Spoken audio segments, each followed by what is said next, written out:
Hello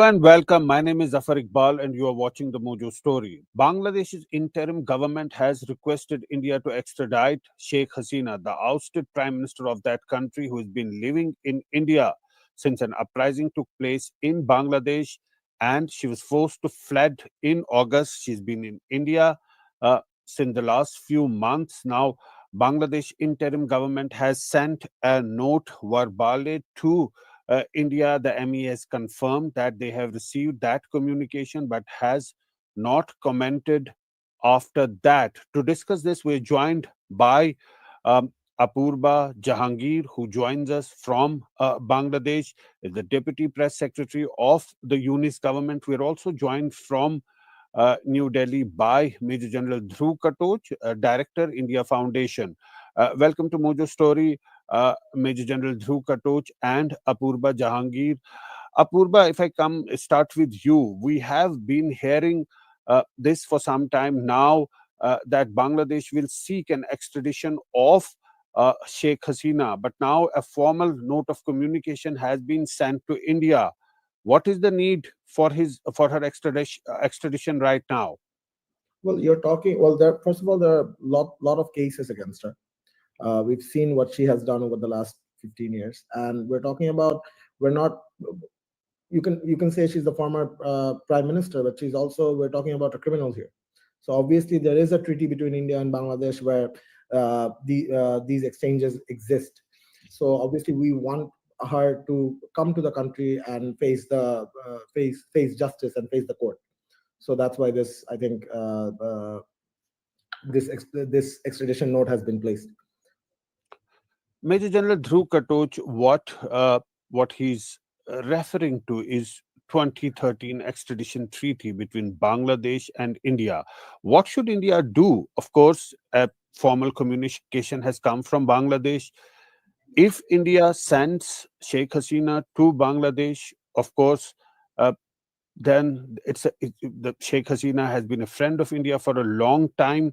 That may not be a wise move by India, but if India does not send her to Bangladesh, it is sort of violating that extradition treaty. What are India's options? Obviously, India will have to come up with some sort of a stand on this issue now. Thank you, Zaffar. Zaffar, I'm not aware of what the government of India will do, but I can give you my personal opinion.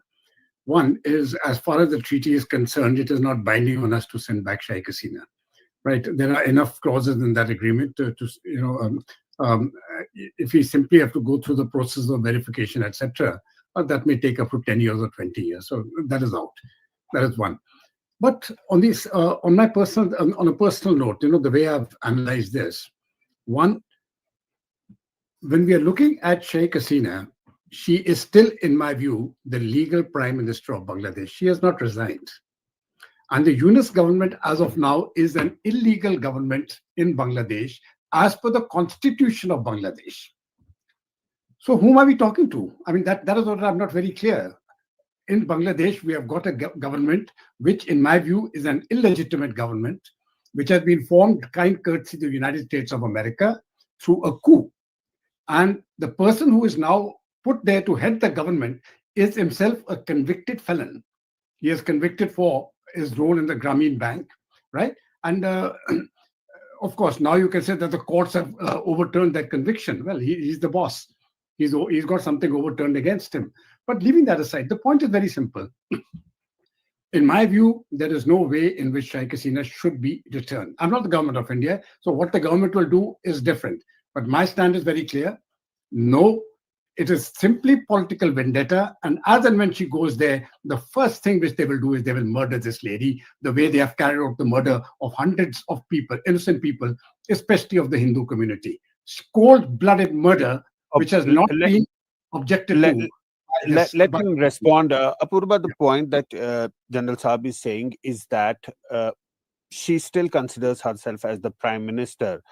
In her speech, she referred herself as the prime minister after she came to India, the address that she made. and also that the interim government in Bangladesh, there's no elections that have been taking place in Bangladesh since the interim government came in. So, wouldn't it be better that such things happen after an election takes place, after a duly elected government comes into place, that will have more sort of a credibility to put across such requests? Well, General Saab can think whatever he wants. It's his right to do so. But the Indian government has already referred to Sheikh Hasina as the former prime minister, first of all. Second of all, in terms of a resignation letter, we've seen how Assad fled. Was there a resignation letter? I don't think so. We're talking about, the thing is, it's very, I think it's very naive to phrase it like that. It's as an illegal government or whatever what people are saying. The truth is the truth, right? This is a government that has come through an uprising, right? The world is showing their support. So you can think whatever you want, but it is what it is. So I don't think there's any question about that. But and in terms of whether the tra- the judicial process is its own process, so it would take time. Maybe it would maybe the case about Hasina can be finished as the interim government exists, or it can go to while the election happens and another government takes place. But it has to happen. That is what the Bangladeshi people want. The concern that General Saab was pointing at is the safety of Sheikh Hasina. If she's sent there, uh, what is the guarantee that she will be safe there? Because she had to flee that country at a very short notice. Well, the thing is, the people guarantees that she will be safe here because the people want a fair trial, no matter what, no matter if it's Sheikh Hasina or somebody else. So a fair trial will be ensured. All the human rights will be upheld, but the trial needs to happen, and it needs to happen in Bangladesh.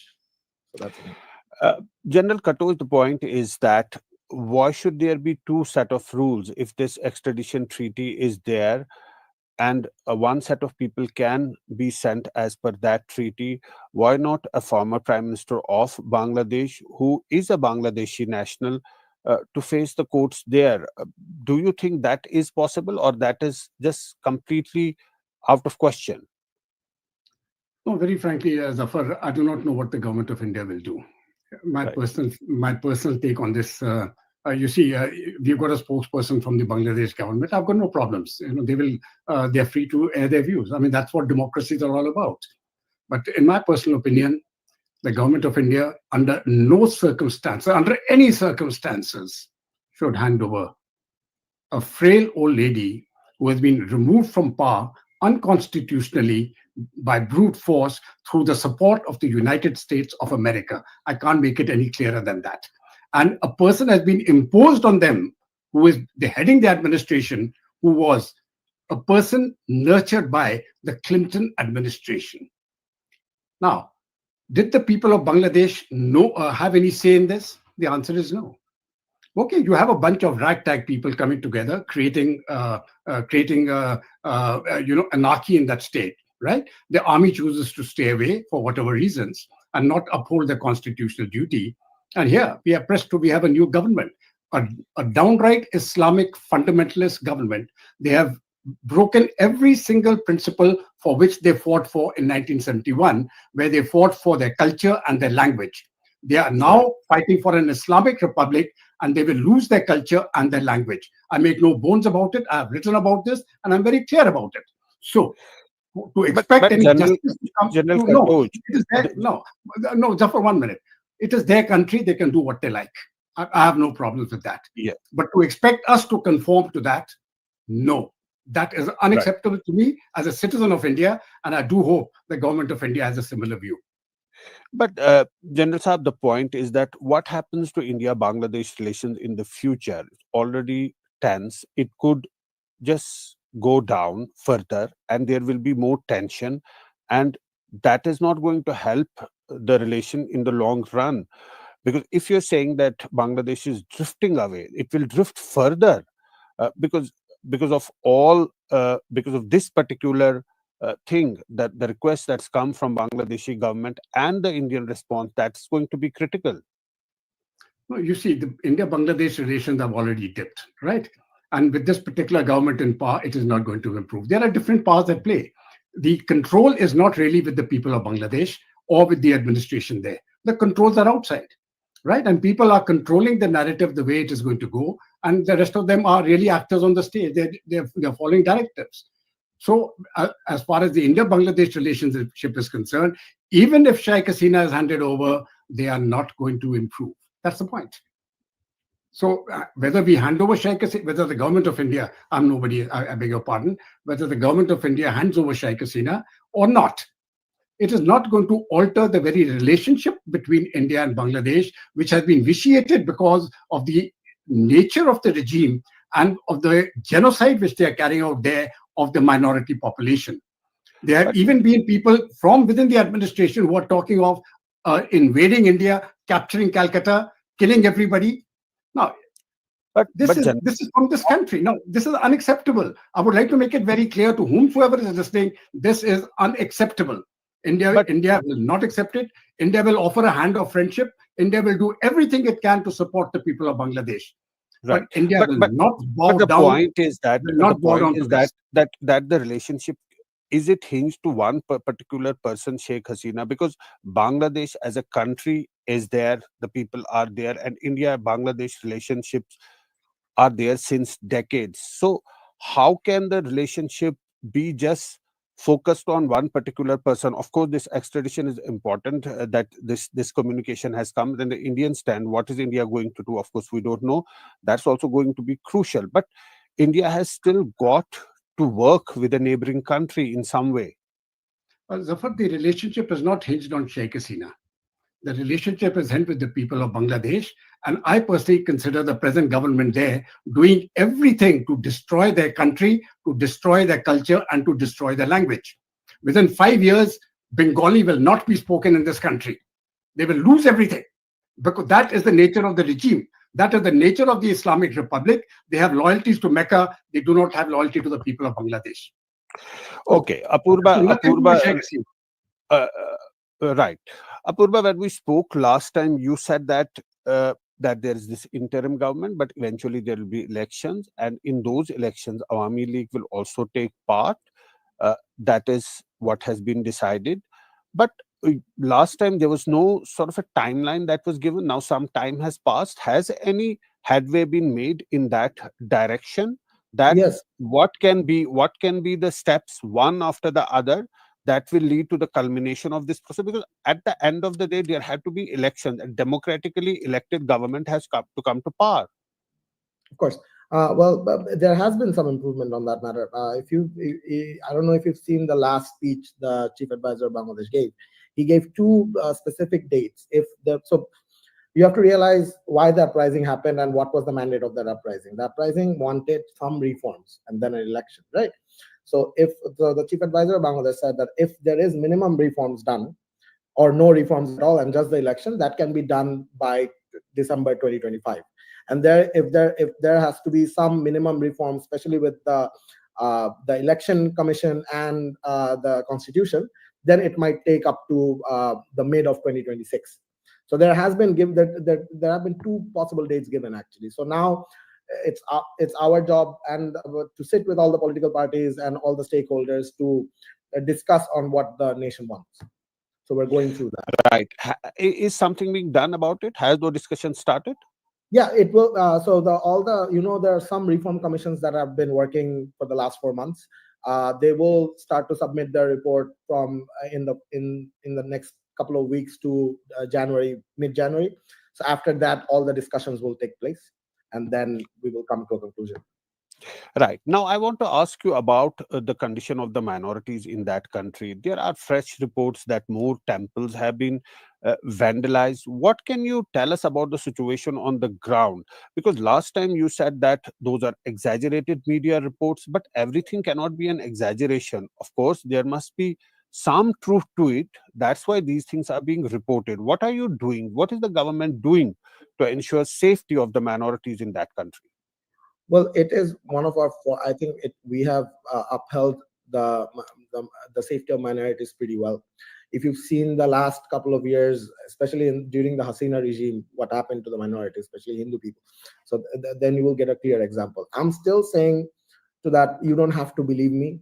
I'm still saying we have opened our visas to every journalist that can come into Bangladesh. Come to Bangladesh and see for yourself. There have been incidents, but the thing is, was it a hate crime incident, or was it a political incident that you need to navigate? Right. So so I can tell you a lot of things. I can give you data, but these are all government data. So I know for a fact that since I am a government mouthpiece, you wouldn't have to believe all the sentences I said. So to your question, my answer will be come to Bangladesh and see it for yourself. We're all No, last time when we were discussing, we were also talking about the lawyer. The lawyer could not go to the Hindu priest to defend him because he was beaten up in a hospital ICU. There were those photographs also that we discussed upon. What has been done about that? Well, first of all, it was not the ISKCON leader's lawyer. It was another lawyer who was killed by ISKCON followers. So that incident took place, and now he has a lawyer. So he is getting judicial process, due judicial process. So there has been improvement on that. Okay. General Katoch, the view coming from Bangladesh is that they are trying to improve the situation on the ground and are trying to put in systems in place to defend the minorities, even as reports about vandalization of temples come in. What is your sense of the situation? Very frankly, I think it is a very grave situation. The Bangladesh society is fractured, and there are two groups of people there. In fact, I will leave out the political parties for the moment, and I will leave out Mr. Yunus also for the moment. But basically, there are two very large segments of groups there. One is a pro-Islamist group, which will eventually have Sharia imposed in Bangladesh, and which will follow the lines of the Arab states. Right? We are looking at something at Afghanistan, say, or maybe even worse than Pakistan, certainly. Right? Pakistan will still stabilize. I think Bangladesh is different. So this is one group which wants a particular type of Muslim rule in Bangladesh. The second one are the nationalists. They still retain the culture and the language.